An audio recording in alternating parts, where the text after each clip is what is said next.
सभी को जय जोहार। डोज जोरदार जोरदार लगे ऐसा लग रहा है। आज पाल दड़वा आदिवासियों की शहादत को लेके आज ही के दिन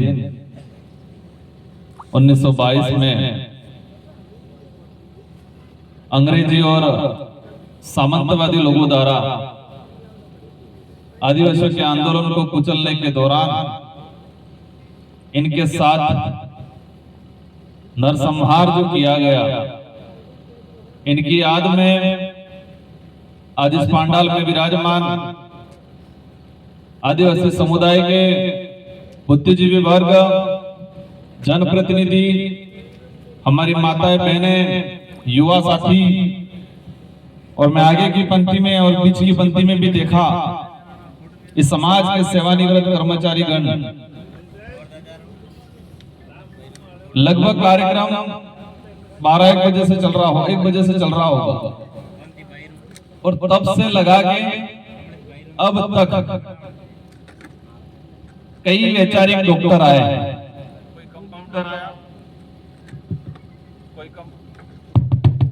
कोई कंपाउंडर आया, कोई डॉक्टर आया और सभी ने जोरदार जोरदार डोज दी। तो मैं सिर्फ देखने के लिए खड़ा हुआ कि डोज का असर कितना हुआ। आज ये जो कार्यक्रम है उनके बारे में परिचय, उसके बारे में विस्तृत जानकारी, इतिहास के बारे में जानकारी, हमारी संस्कृति, हमारे पे अत्याचार क्या समस्या आ रही है, इन सारी चर्चाओं हुई। और जो मंच पे जिन्होंने हमें जगह दी है, आप सबने मिलकर और इस विचारधारा ने जो नई व्यवस्था कायम की है, संविधान निर्माता बाबा साहब जयपाल सिंह मुंडा, बिरसा मुंडा, हमारे इस विचारधारा में काम करने वाले भाई जगदीश भाई, इनकी भी तस्वीर लगाई है क्योंकि वैचारिक आंदोलन के दौरान ही कार्यक्रम था। आदिवासी समुदाय को एक नया नेतृत्व देने की बात थी, उसी दौरान उनका भी हादसा हुआ, तो वो हमारे लिए भी शहीद ही हैं, माने जाएंगे। इनको नमन करते हुए अब चर्चाएं बहुत सारी हो गई, हर विषय पे बात हुई है, जोरदार जोरदार। इनमें से 50% भी हम अमल में ले आए और विशेषकर गुजरात की बात करें, इस गुजरात को पूरा देश अलग नजरिए से देखता है और वो किस नजरिए से देखता है मैं इसके बारे में ज्यादा नहीं बताना चाहूंगा। और गुजरात के अंदर भी हम जो बात करते हैं, हमारा जो इलाका है, बिल प्रदेश की जो आवाज है, बिल प्रदेश का जो सपना है और ये बिल प्रदेश की जो धरती है, इतिहास के पन्नों पे जाए तो इन महापुरुषों के बारे में हमें सुनने पढ़ने मिलेगा और उनसे एक एनर्जी मिलती है कि हमें आगे क्या करना है। वो कहते हैं कि जो समुदाय या जो व्यक्ति अपना इतिहास नहीं जानता है, वो व्यवस्थित वर्तमान में जी नहीं सकता और भविष्य का निर्माण नहीं कर सकता है। और सबसे बड़ी समस्या ये होगी हमारे साथ कि हमारे समुदाय को, हमारे युवा साथियों को, आने वाली पीढ़ियों को इस समुदाय का इतिहास नहीं बताया गया और इतिहास के साथ साथ संविधान के अंदर हमारे अधिकार क्या है उसके बारे में नहीं बताया गया। इस पांडाल में बैठे हुए हैं, या फिर पूरे देश के आदिवासियों से अगर बात करें, 5000-6000 साल पुराने जो काल्पनिक बातें हैं इनके बारे में पूछ लेंगे, एक एक कड़ी बता देंगे, एक एक कड़ी। लेकिन पाल दड़वा का ही इतिहास यहां से 50 किलोमीटर आगे जाके पूछेंगे तो किसी को नहीं पता है। बिरसा मुंडा का इतिहास किसी को नहीं पता है, मानगढ़ का इतिहास किसी को नहीं पता है। हम शिक्षा की बात करते हैं, मैं भी कई बार जोर देता हूं, शिक्षा हमें बहुत जरूरी है। वकील साहब भी बता रहे थे, ताराराम जी भी बता रहे थे। इसके बारे में भी गहनता से अगर सोचते हैं तो ये विचार आते हैं कि शिक्षा कौन सी शिक्षा, और आज का जो अभिभावक है बच्चे पे विशेष करके फोकस कर रहा है कि इसको एजुकेशन मिले, और वो एजुकेशन इसलिए दिलाना चाह रहा है कि वो नौकरी लगे। और जो पाठ्यक्रम है हमारा, उस पाठ्यक्रम में क्या पढ़ाया जा रहा है? गुजरात गवर्नमेंट का पाठ्यक्रम देखो, सेंट्रल का देखो, राजस्थान का देखो। आज से 200 साल पुराना इतिहास उसमें नहीं पढ़ाया जा रहा है, उससे 6000 साल पुराना काल्पनिक बातें ज्यादा पढ़ाई जा रही है। अब हमें किस शिक्षा की बात करनी है?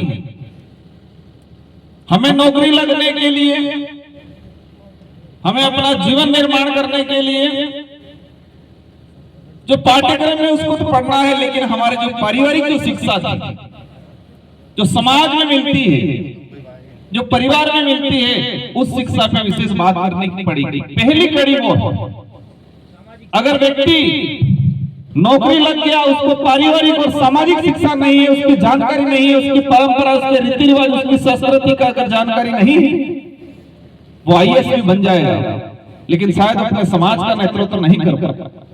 ताराराम जी कह रहे थे आपने जिला संभाला,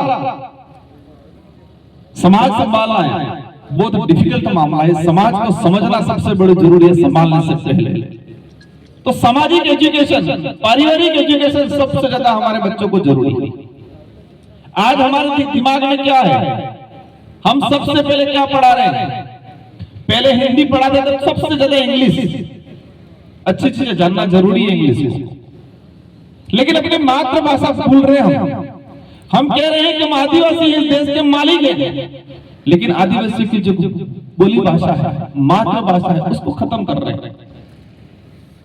हर व्यक्ति ये महसूस करता है कि मेरे बच्चों को हिंदी या इंग्लिश आनी चाहिए, और कोई गांव का बच्चा अगर देसी भीली भाषा बोल गया तो कहेंगे ये तो अनपढ़ है, गवार है। मैंने भी मेरे घर में एक गवार बेटा तैयार किया, वो मेरा ही बेटा है। मैंने इसको भीली भाषा पहले सिखाई, और एक किस्सा बताऊंगा। एक घटना भी हुआ था। मेरा छोटा बच्चा 3 साल का है, और मेरे सिस्टर की गुड़िया है, वो 5 साल की है। तो बच्चे ने पत्थर पकड़ा था, हिंदी में बोले, उसको मैंने बाटाई सिखाया है। तो उस गुड़िया ने कहा, डुगू कहते हैं उसको, कि पत्थर फेंक दे। उसने कहा नहीं, क्या पत्थर, ये बाटोए आए। उसने कहा ये पत्थर है, उसने कहा ना बाटो है। उसने कहा ये पत्थर है, मेरे कान में पड़ गया। मैंने गया पास में, क्या हुआ बेटा?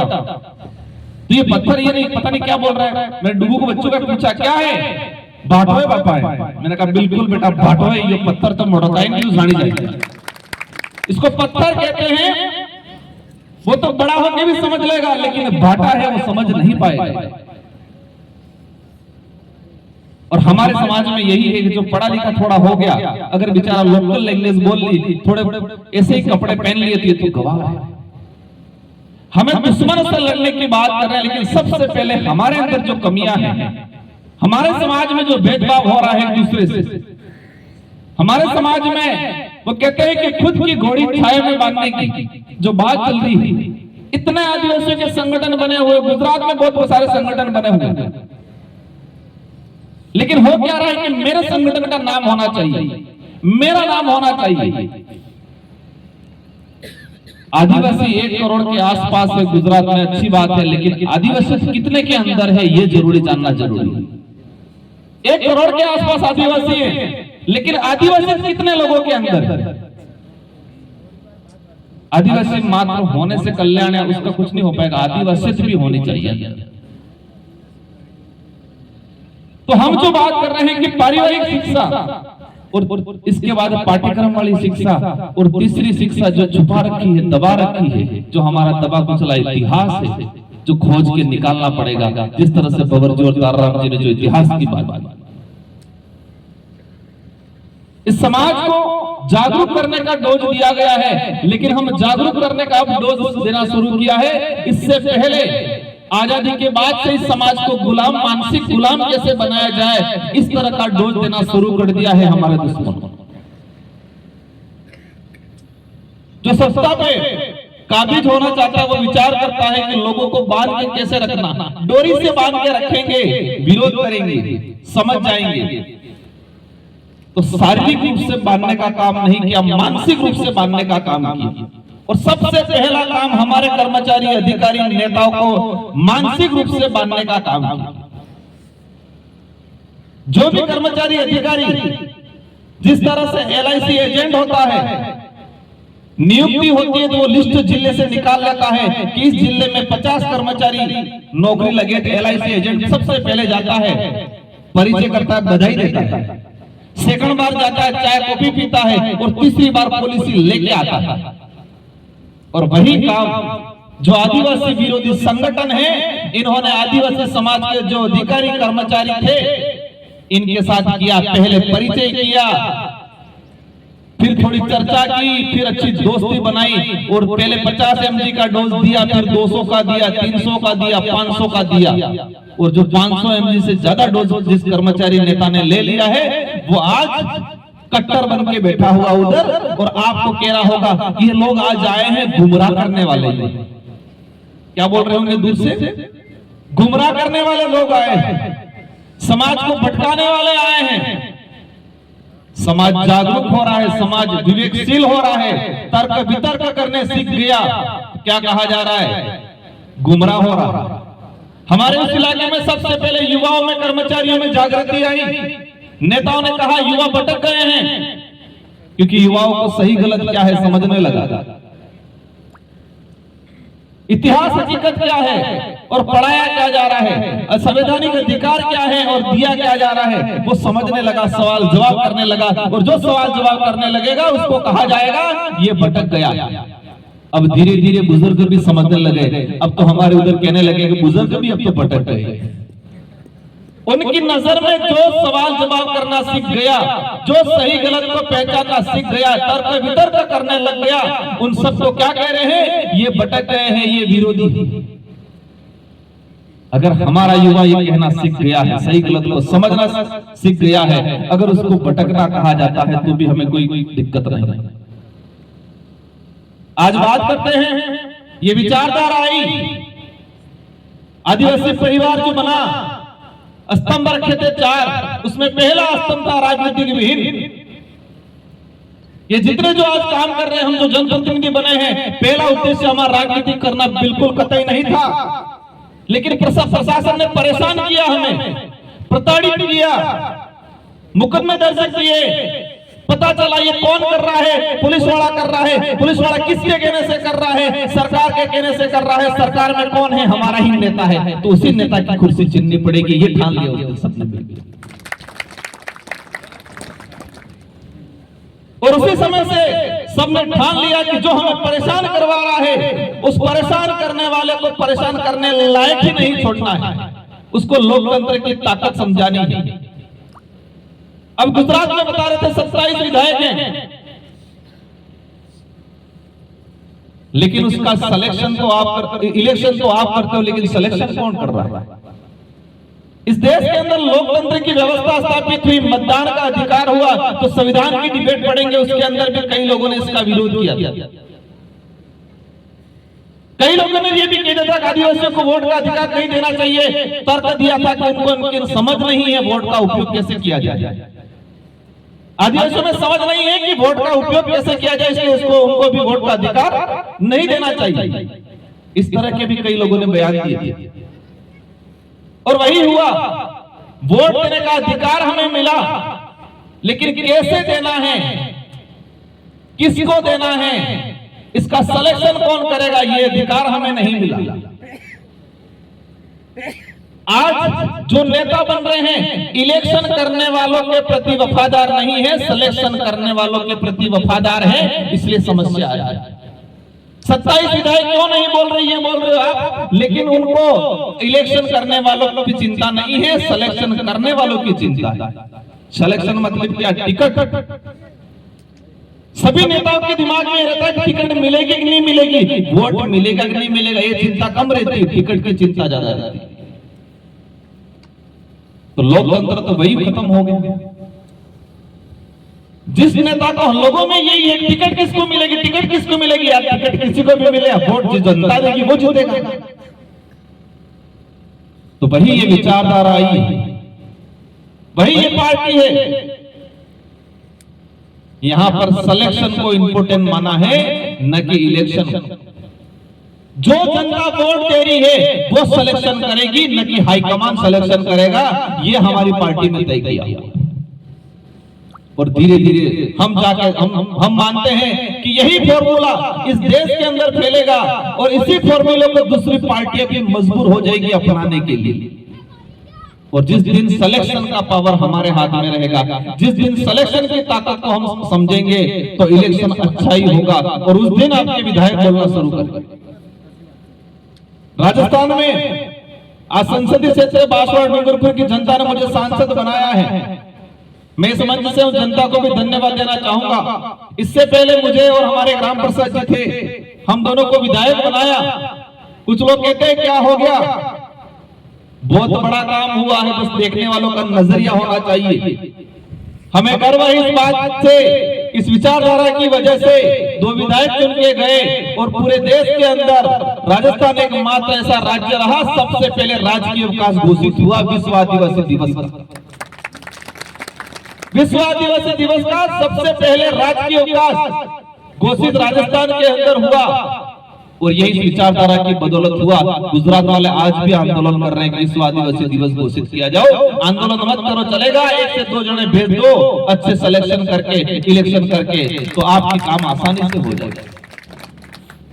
देश के अंदर कई उदाहरण बताना नहीं चाहूंगा। कई लोग, कई समुदाय ने 4 जन ने मिलकर ज्ञापन दिया, बड़े बड़े काम हो जाते, क्योंकि उनके वहां पार्लियामेंट में, विधानसभा में अच्छे लोग बैठे थे, कैबिनेट में अच्छे लोग बैठे। वो समुदाय के प्रति जवाबदेही है। हमारे यहाँ पर समुदाय के प्रति जवाबदेही वाले नेता नहीं है, वो पार्टी के प्रति जवाबदेही वाले नेता है। उनको एहसास कराना है कि टिकट से नहीं, वोट से जीता जाता है और वोट जनता के हाथ में होता है। आदिवासी बाहुल्य क्षेत्र की 27 सीटें रिजर्व है और इसके अंदर जनता ने ये ठान लिया, क्योंकि हम भाषण बहुत दे देंगे, आरक्षण की बात कर लेंगे, छात्रवृत्ति की भाई साहब बात कर रहे थे। ये सारी चीजें, इस सारी समस्या का समाधान उस दिन हो जाएगा जिस दिन आप सिलेक्शन और इलेक्शन के महत्व को समझ पाओगे। आज इस इलाके में, हमारे इलाके में 10 साल पहले कोई आदिवासी कहने में शर्माते थे। कई लोगों ने अपने आप को मीणा लगा दिया, कई लोगों ने रावत लगा दिया, अलग अलग तरीके से संबोधन देने लग गए थे। कई लोग अपना भीड़ कहने से शर्माते थे, डरते थे। और आज छोटा सा बच्चा कहता है गर्व से कि मैं आदिवासी भील हूं। ये उपलब्धि मिली है इस विचारधारा के लिए। यही नहीं, दुश्मन भी पहले कहता था, वनवासी कहता था, धीरे धीरे जनजाति पे आया। आज दुश्मन भी कहने लग गया आदिवासी भाइयों कैसे हो, ये कहने लग गया। ये आदिवासी समुदाय हमारी धरोहर है, ऐसे कहने लग गए। और आप देखना, आज से 5 साल पहले, मैं जहां तक समझता हूं, हमने जहां तक सुन रखा है, जो प्राप्त कर रखा है, जो डाटा कलेक्शन कर रखा है, आज से 5-7 साल पहले जो बड़े बड़े राष्ट्रीय नेता है, राष्ट्रीय पार्टी के, उन्होंने आदिवासी शब्द का उपयोग नहीं किया। इसी विचारधारा की वजह से करंट इतना फैला है। जड़ डूंगरपुर बांसवाड़ा में है, बैटरी यहाँ पर है, लेकिन इसका करंट पूरे देश में गया है, जोरदार तरीके से गया है। और बिल प्रदेश की जो कल्पना की जा रही है, ये जो आंदोलन जिसकी शहादत, मैं जहां तक मानता हूं, जो हमारे 1200 या 2000 के आसपास आदिवासी मारे गए थे, उनको सच्ची श्रद्धांजलि उस दिन मिलेगी जिस दिन बिल प्रदेश बनेगा। और बिल प्रदेश बनेगा, हमें स्वायत्ता मिलेगी, जल जंगल जमीन हमारा होगा, इसको कोई छीनने का काम नहीं करेगा। आज छीना जा रहा है। अभी सुन रहा था, हाईवे निकाल रहे हैं, यहाँ से आंदोलन करेंगे, हम रैलियां करेंगे, ज्ञापन देंगे, क्या मिलने वाला है? बीच में बड़ा प्रोजेक्ट फिर आए थे, भिलड़ा वाले साथी आए थे मेरे पास, मैंने 2 बार बात उठाई, 1-2 बार पत्र लिखे, थोड़ा दबा, लेकिन वो खत्म नहीं हुआ है। और हमें भटका दिया है राष्ट्र धर्म की रक्षा करनी, और उस बात पे हमारे पुतले भी जल जाते हैं बहुत बार। खुलेआम हो रहा है। 22 से 26 जनवरी आपके गांधीनगर में मनुस्मृति पाठशाला चलाई गई, ओपन। क्या है ये? कुंभ के अंदर 5 से 7 लाख के आसपास किताबें बांटी गई और उसमें हमारे भाई जा रहे हैं। और सबसे ज्यादा गुजरात में समस्या है। हम समस्या का बखान कर लेते हैं लेकिन समाधान पे नहीं जा रहे हैं। तो मेरे आप सभी साथियों से अनुरोध है कि बहुत बोल लिया, बहुत हो गया, अब समस्या का समाधान कैसे करना है। स्कॉलरशिप की बात है, रिजर्वेशन की बात है, जो संवैधानिक प्रावधान है। मैं आ रहा था, हमारा एक होमगार्ड का भाई मिला, देख के हाथ किया कि उसकी इच्छा थी, मेरे प्रति अच्छी भावना थी। मैंने पूछा भाई कितना? 12 घंटा नौकरी करता है, 400 रुपया मिल रहा है। निजीकरण, हम आरक्षण की लड़ाई लड़ने निकले, हम आरक्षण लेने निकले और उन लोगों को पता चल गया, ये जागने लगे हैं, उन्होंने सरकारी नौकरियां खत्म कर दी, निजीकरण पे आ रहे हैं आज। हम जल जंगल जमीन की बात करते हैं, वो कहते हैं उसकी रक्षा करो, धर्म की रक्षा करनी। हमें धर्म से, किसी धर्म से कोई दिक्कत नहीं है, लेकिन आदिवासी कल्चर खत्म कर रहे हो, आदिवासी बोली भाषा खत्म कर की जा रही है, आदिवासियों की पूजा पद्धति खत्म की जा रही है, और आप कह रहे हो उनकी रक्षा। सबसे पहले हमें दूसरों की रक्षा करने से पहले खुद के कल्चर के, खुद के अधिकारों की रक्षा करनी है, जल जंगल जमीन की रक्षा करनी है। और इन्हीं शब्दों के साथ समय काफी हो गया है। मैं कहना चाहूंगा, जितने जो आज पंडाल में आए हैं, सभी वक्ताओं ने बहुत कुछ बोला है, उसमें से 20-30% भी आप अमल में ले आते हो, अपना तो ठीक है, आने वाली पीढ़ियों का भविष्य उज्जवल सुधर जाए। और आज इनको क्यों पूछ रहे हैं? इन लोगों को इसलिए अगरबत्ती दिया कर रहे हैं, इन्होंने इस देश के लिए, आने वाली पीढ़ी के लिए, हमारे लिए कुछ करके गए, इसलिए अगरबत्ती दिया कर रहे हैं। और मेरे से पूर्व वक्ता कह रहे थे, अगर हम कुछ नहीं करके जाएंगे तो हमारी भी आने वाली पीढ़ियां हिस्ट्री पढ़ेगी और जानेगी 1947 के बाद से लगा के 2025-26 तक जो पीढ़ी थी, जो लोग थे, जंगल लूटा जा रहा था, रक्षा किसी और की कर रहे थे, बहन बेटियों की इज्जत लूटी जा रही थी, रक्षा किसी और की, बात नारा किसी और का पकड़ रहे थे, हमारे नेजा दजा, हमारी संस्कृति, हमारी पूजा पद्धति छीनी जा रही थी, हमारे लोग झंडा किसी और का पकड़ रहे थे। ये हिस्ट्री पढ़ेंगे आने वाले समय में, तब अगरबत्ती दिया नहीं करेंगे कि सीरा बाप से इधर लगा रखा होगा, उसको भी फेंक देंगे कहीं नाले में। इसलिए हमारे सबकी जिम्मेदारी है, और ये लड़ाई राजनीतिक करना मात्र नहीं है, ये लड़ाई हमारे अस्तित्व को बचाए रखना, आने वाली पीढ़ी की रक्षा करना, जल जंगल जमीन की रक्षा करना, उसके लिए है। और हकीकत जानेंगे, ये लड़ाई कब लड़ पाएंगे? सबसे पहले हम हमारे अधिकार जान पाएंगे, झूठा इतिहास समाप्त करके सच्चा इतिहास को जान पाएंगे, संविधान की डिबेट पढ़ पाएंगे हम लोग, जयपाल सिंह मुंडा को जान पाए। अभी क्या किया जा रहा है? हर चीज पे कलम चढ़ाया जा रहा है। बिरसा मुंडा को पूरे देश के आदिवासियों ने आदर्श मानना शुरू कर दिया, और वही केंद्र सरकार ने जो एनसीईआरटी की किताब में बिरसा मुंडा को पढ़ाया जा रहा था, उसमें मॉडिफाई करके कह दिया कि बिरसा मुंडा तो धर्म की रक्षा करने के लिए कह गए, ये पढ़ाया जा रहा है। 2024 में संशोधन कर दिया एनसीईआरटी के अंदर, जो पहले से चला आ रहा था, बिरसा मुंडा का जीवनी लिखी हुई थी, बिरसा मुंडा के उपदेश लिखे हुए थे, उस किताब में 2024 में संशोधन करके सीधा मोड़ दिया, जल जंगल जमीन तो छोड़ दिया, धर्म की ओर मोड़ दिया। और आज कह रहे गौरव दिवस बिरसा मुंडा। जयपाल सिंह मुंडा का नाम नहीं ले रहे, मैंने जयपाल सिंह मुंडा की जयंती पे मैंने पोस्ट की, एक बड़े नेता आरएसएस विचारधारा के, उन्होंने कहा ये विदेशी ताकत थी, क्यों बोला जयपाल सिंह मुंडा के लिए? अगर जयपाल सिंह मुंडा संविधान सभा की डिबेट में उस दौरान अगर नहीं होते तो शायद हम लोग सांसद विधायक भी नहीं बन पाते, और हमारे लोग उन्हीं का झंडा पकड़ने जा रहे हैं। हमें दूसरों को सुधारने से पहले, सबसे पहले हम सबको सुधरने की जरूरत है। मेरा नाम हो नहीं हो, या मेरे संगठन का नाम हो नहीं हो, लेकिन समाज का नाम होना चाहिए। ये भावना हमारे सब में अगर आएगी तो अवश्य इस देश का, इस आने वाली पीढ़ी का भला होगा। मैं आगे रहूं नहीं रहूं, ये समाज आगे रहना चाहिए, मैं बचूं नहीं बचूं, ये समाज का अस्तित्व बचना चाहिए, इस भावना से। क्योंकि हम जाएंगे यहाँ से, कोई कहेंगे मैं उस संगठन से आया था, मैं उससे आया था, मैं उससे आया था, कुछ नहीं मिलेगा, सब बिखर जाएंगे। पार्टी में जाएंगे, मैं तो उधर पार्टी का हूँ, हाईकमान का आदेश है। आपका माइंड वॉश किया जा रहा है संगठनों के द्वारा। मानसिक रूप से आप सब कुछ % आजादी जरूर प्राप्त कर ली है, लेकिन आज भी हमारा समाज मानसिक रूप से बंधा हुआ है, जाल में फंसा हुआ है। अदृश्य ताकत है वो, जिस तरह से मोबाइल इस फोन से वहां जा रहा है, बीच में कहीं तार नहीं है, कहीं कनेक्शन नहीं है, लेकिन आवाज जा रही है, वीडियो कर रहे हैं, वीडियो कॉल जा रहा है। इसी तरह इन अदृश्य विचारधारा संगठनों जिन्होंने इस देश को बर्बाद किया, हमारे समाज को बर्बाद किया, ऐसी विचारधारा ने हमको पकड़ दिया, जकड़ दिया है, और हमको वही सच्चाई लगती है। गुजरात में एक बार हुआ, गांधीनगर में गया था, रिटायर्ड अधिकारी साहब मेरे बारे में कई थोड़े मोटे वीडियो देख रखे होंगे, बात शुरू कर दी उन्होंने, ऐसे है वैसे है। चर्चा शुरू कर दी, वृंदावन में ये होता है, रामायण महाभारत सब जगह घुस गए। मैंने कहा क्या नाम है, उन्होंने नाम भूल गया, मैं ध्यान नहीं, कहा अड़क क्या है, तो ननोमा। मैंने कहा ननोमा की कुल देवी क्या है, चक्कर में पड़ गए। अयोध्या वृंदावन सब जगह चले गए वो। एक एक बात बताना शुरू कर दिया उन्होंने मेरे को, क्योंकि उनको मेरे से थोड़ी दिक्कत थी, क्योंकि मेरे वीडियो देख रखे होंगे, मैंने तीखे बोल रखा था। मैंने कहा सब छोड़ो, आपको आपकी ननोमा की कुल देवी क्या है वो बता दो, किधर है।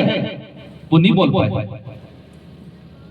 खुद की कुल देवी नहीं पता है, और 5,000-6,000 साल पुरानी बातें जो काल्पनिक उनके बारे में पढ़ रहा। इसलिए सबसे पहले हमारे समाज के अंदर जो मानसिक गुलाम बने हुए हैं, और कई बार मैं कहता हूं रिएक्शन होगा, यहां पर भी होगा, बाहर भी होगा। हो सकता है हमारी स्पीच के बाद कल उठे के कोई पुतले भी चलेंगे, ये परमिशन वाले आयोजन वालों को भी हो सकता है कोई पाबंद भी करे, सब कुछ होगा। लेकिन इसलिए हम लोग कई बार कहते हैं, एक उदाहरण देता हूं कि जो डाव है, डाहो बेल, जब बारिश होती है तो कई खा पी के मजबूत बनते हैं, फिर लड़ाते हैं, और लड़ाने के बाद इसका सींग टूट जाता है बेल का। सींग टूटने के बाद उसके अंदर बारिश की वजह से कीड़े पड़ जाते हैं, और कीड़े पड़ने के बाद उसके दिमाग को खाते हैं वो, लेकिन उस बेल को एहसास नहीं होता है कि मेरे अंदर कीड़े पड़े। वो खाता है, चलता है, उसको आप हल चलाओगे चलेगा, वो मस्त रहेगा। लेकिन उस मालिक को पता चलता है कि मेरा जो बेल है, उस बेल के अंदर कीड़े पड़ गए हैं, इसके सर में कीड़े पड़ गए हैं। तो मालिक विचार करता है, डॉक्टर को लाता है, डॉक्टर को लाके अच्छा सा मजबूत जो पेड़ होता है उससे बांधते हैं, पोल होता है उसको बांधते हैं बेल को, और बेल को मजबूत बांध के उसके अंदर रुई डाल के व्यवस्थित जो डॉक्टर आता है उसकी दवाई डालता है, और वो बेल क्या समझता है, उस डॉक्टर और उस मालिक को दुश्मन समझता है। वो बेल उस डॉक्टर और मालिक को दुश्मन समझता है, लेकिन मालिक ने इस बेल की भलाई के लिए डॉक्टर को बुलाया, और डॉक्टर को बुला के वो दवाई डलवा के इसके कीड़े साफ करवाए, तो बेन हो गए, ठीक है। मतलब दोनों पैर से कूदता है, पीछे से मारने दौड़ता है, और 2 महीने तक वो बेल उस मालिक को कहीं देख लेगा, तुरंत मारने दौड़ेगा। यही समस्या हो सकता है आज भी, क्योंकि आज भी अच्छे डॉक्टर आए थे, इन मालिकों ने बुलाए थे इस इलाके के लोगों का जो मानसिक जो शोषण हो रहा है, इसका इलाज करने के लिए बुलाया है। तो इलाज कर करके जा रहे हैं, डॉक्टर तो चले जाएगा, लेकिन ये जो मालिक, जैसे बेल का उदाहरण, तो मालिक को तो इनके साथ ही, आपको ये नहीं समझना, कोई उल्टा अर्थ मत निकाल दे हमको बेल के दिया, लेकिन आप खुद महसूस करना, आपके घर में बेल होंगे, वही होता था। उस मालिक ने उस बेल की भलाई के लिए काम किया, लेकिन वो बेल हेंगड़ा बाबा दौड़े महीना तक, तो तमार हमें दौड़ेगा तब जुआन काल थे कि शुरू पड़ी देंगे। कौन कौन थे आयोजन वाले,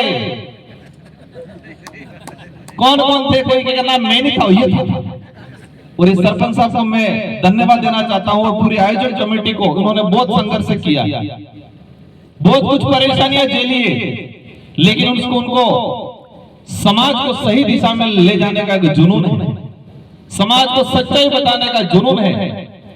और दूसरी विचारधाराओं ने, जो आदिवासी विरोधी विचारधारा है, जिन्होंने आदिवासियों के मानसिक मस्तिष्क पे जो कब्जा कर रखा है, उस जाल को हटाने के लिए तत्पर रहते हैं।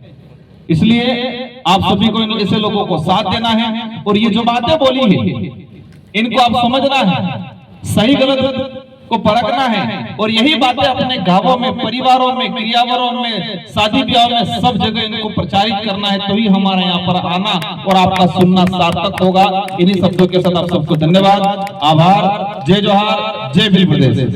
Thank you sir.